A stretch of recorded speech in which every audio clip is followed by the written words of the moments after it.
నా కుమార్తెని పెళ్లి చేసుకుంటామని మోసం చేశారు.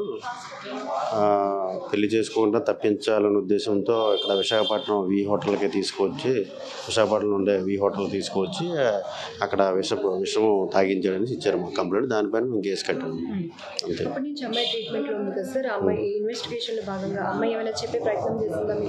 లేదండి, అన్కాన్షియస్లో ఉంది. మేము యాక్చువల్గా అయితే ఆమెతో డైయింగ్ డిక్లరేషన్ కూడా చేయిద్దామని డాక్టర్ గారికి లెటర్ ఇచ్చాము. సౌత్ ఇండియాలోనే అతి తక్కువ ధరలకి రత్నాలను అందించే ఏకైక సంస్థ 6JVR. ఆమె అన్కాన్షియస్ లో ఉంది, ఎట్టి పరిస్థితుల్లో డైయింగ్ డిక్లరేషన్ కూడా చేయడానికి అవ్వదని చెప్పారు. దానిపైన వాళ్ళకి రిక్వెజేషన్ కూడా రిటర్న్ రాసి మాకు ఇచ్చారండి. డైయింగ్ డిక్లరేషన్ చేయలేమని రాసి ఇచ్చారు. తర్వాత ఇప్పుడు ట్రీట్మెంట్ అవుతుంది. ఫర్దర్గా ఇన్వెస్టిగేషన్ చేస్తున్న క్రమంలో రాత్రి చనిపోయిందని మాకు ఇంటిమేషన్ వచ్చింది. ఇప్పుడు ఏమైనా ఫిర్యాదు ఇస్తే దాని ప్రకారం ఫర్దర్ ఇన్వెస్టిగేషన్ వెళ్తుంది. ఇప్పుడు ప్రజెంట్ ఇక్కడ ఇన్క్వెస్ట్ చేసి పిఎం కోసం కేజీకి పంపిస్తాము. అంటే ప్రేమించానని మోసగించి ఇట్లా విష ప్రయోగం చేశాడు, అతనే చంపేశాడు అంటూ ఆ తల్లి చెప్తా ఉన్నారు. సో ఈ మేరకు కంప్లైంట్ ఎట్లా నమోదు చేశారు? ఎటువంటి యాక్షన్ తీసుకోబోతున్నారు శేఖర్ పైన? మనం ఇప్పుడు ప్రజెంట్ అయితే వాళ్ళు ఏదైతే మనకి స్టేట్మెంట్లో గతంలో ఇచ్చారో కేసు కట్టేటప్పుడు ఆ స్టేట్మెంట్ ప్రకారం మనం ఇన్వెస్టిగేషన్ చేశాము. మళ్ళీ ఈరోజు ఏంటంటే చనిపోయింది కాబట్టి ఈరోజు మళ్ళీ ఒక రిపోర్ట్ ఇస్తారు. దానిపైన ఏవైతే సెక్షన్స్ వస్తాయో చూసి దాని విధంగా యాక్షన్ తీసుకొని అతనిపైన కఠిన చర్యలు తీసుకుంటాం.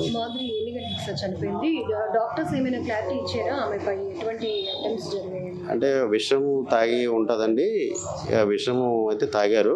ఆ విష ప్రయోగం అలాంటి విషయం తాగినట్టయితే ఖచ్చితంగా 1000 మెంబర్స్లో 1 or 2 persons బతికే అవకాశం ఉంటుంది.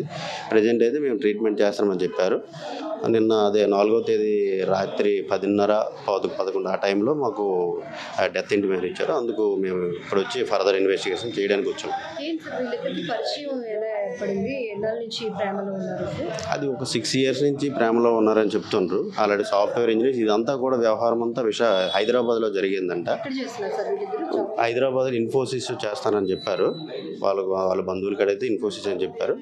మాకు ఇంకా ఫుల్ డీటెయిల్స్ ఫర్దర్ ఇన్వెస్టిగేషన్ అన్నీ తేలుతుంది. హోటల్లో ఎన్ని గంటలకు వచ్చారు, ఏ రోజు ఉన్నారు, ఏంటి ఆ డేటా కూడా అన్ని కలెక్ట్ చేసి ఫర్దర్గా కఠిన చర్యలు తీసుకుంటాం.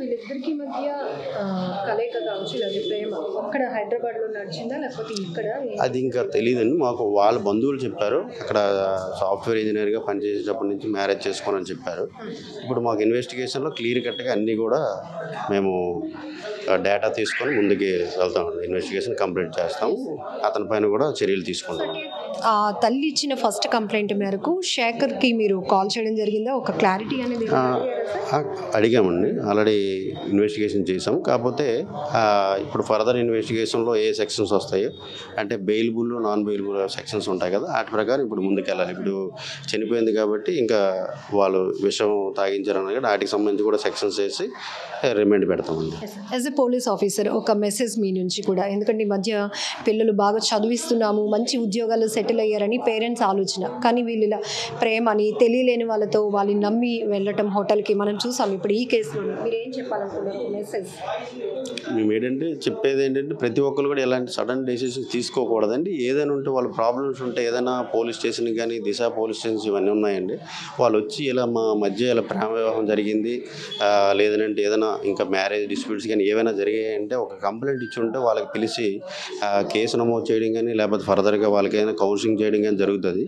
ఇలాంటి సడన్ డిసిషన్ తీసుకోవడం వల్ల వాళ్ళ తల్లిదండ్రులు కూడా చాలా ఇబ్బందికరమైన వాతావరణం గురవుతుండ్రు.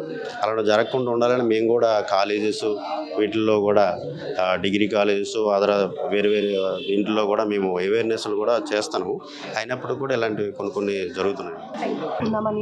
పెళ్లి చేసుకుందని 6 సంవత్సరాల నుంచి తిప్పి వాడిని ఇచ్చేసి దేశాలన్నీ తిప్పి లాస్ట్కి ఈ స్థితి తీసుకొచ్చాడు. వాడు పెళ్లి చేసుకుందామని ఇంతవరకు జరుపుకొచ్చాడు. తెలుసమ్మా పాప ఇంట్లో ఒప్పించిందా ఇలా ప్రేమిస్తున్నాను పెళ్లి చేసుకుంటాను మీకు తెలిసిందా? మీరు ఒప్పుకున్నారమ్మా? నేను ముందు ఒప్పుకోలేదు, తర్వాత పాప ఏమన్నా అయిపోద్దానమ్మా ఒప్పుకున్నాను. నాకన్నా ముందు అరే దాన్ని చేసేసారు. ఇచ్చేసాడమ్మో. మా అగ్గరు పాపతో చెప్పిందమ్మా, ఇచ్చేసాడమ్మా. నా కూతురు దాని మీద ఇచ్చేసేసి మా పాప ఇంకో పాప చెప్పింది, అగ్గరు పాప నిన్న మాట్లాడింది, చెప్పింది. నాతో చెప్పలేదు, ఏడుతున్నానని. గొడవ పడ్డారు ఇద్దరు, ఏమైనా పెళ్లికి ఒప్పుకొని అన్నాడా ఏంటి? అబ్బాయి ఎవరమ్మా? పెళ్ళికి ఒప్పుకున్నాడండి, అన్నీ బాగానే ఉన్నాయి. వాళ్ళ అమ్మ నాన్న వాళ్ళ తమ్ముడు వాళ్ళ అత్త ఎంటర్ అయ్యి ఇలా చేసేసారు. లాస్ట్ కాల్ మాటిని ఇలా చేసేసాడు అంతే. ఏం న్యాయం కోరుతున్నారు తల్లి? ఒక కూతుర్ని కోల్పోయారు మీరు. ఏమి న్యాయం కోరుతానమ్మా, నా కూతురు ఎంత నరకం అనుభవించిందో అంత ఆడు పడాల, ఆడి శిక్ష పడాల. ఇలాగ మళ్ళీ ఏ కూతురికి జరగకూడదు, ఈయన చూసి వేరే ఒకరు చేయకూడదు. అది నేర్చుకో. ఇద్దరు ఎక్కడ అబ్బాయి అమ్మాయి? అదే హైదరాబాదేనమ్మా, ఇన్ఫోసిస్ కంపెనీ ఇద్దరు. ఇన్ఫోసిస్లో చేస్తున్నారు. అక్కడే పరిచయం అమ్మాయి?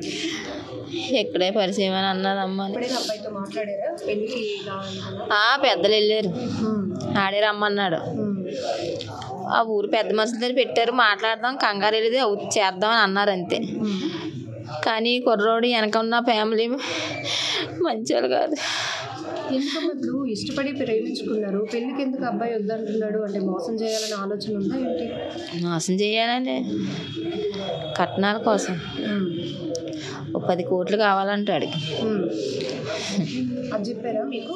వాళ్ళ కట్నం పిచ్చాడికి, అంతకంటే ఏంటి వెనకాల వాళ్ళ మేనత్ ఉంది. అదే వీడు తీసుకెళ్ళి అలా చేసేసాడు, వాళ్ళ మాటలు ఎన్ని చేసేసాడు. ఎక్కడ ఇది ఇద్దరి మధ్య ఘర్షణ ఎక్కడ జరిగింది అంటే? అది నాకు తెలియదమ్మా, ఫోన్లో మరి ఏం తెలియదు. పడ్డారు నాకు చెప్పలేదు, నేను ఏమైపోతాను అనేసి నా దగ్గర దాచేసిందమ్మా, అన్నీ దాచేసింది. ట్రీట్మెంట్ కూడా సహకరించలేని పరిస్థితి అయిపోయింది బాబుది. బాగానమ్మా, పిల్ల నరకం చూసిందమ్మా, నరకమే చూసింది. అమ్మాయితో మాట్లాడే ప్రయత్నం చేశారా? అంటే బెడ్ మీద ఉంది కదా, అప్పుడు ఏం జరిగింది? ఆవిడ నిన్నే మాట్లాడింది, అంతకుముందు మాట్లాడలేదమ్మా. వాళ్ళ అక్కతోటే మాట్లాడింది. నేను ఏడుతున్నానని నాతో కిందకి వెళ్ళిపోమంది. అలా ఉండి నేను ఏడుతున్నానని వాళ్ళ అక్కతో చెప్పింది, పెద్దమ్మ కూతురు. ఏటమ్మా, బాగా చదివించి నన్ను తిన్నావా అని అడిగిందమ్మా.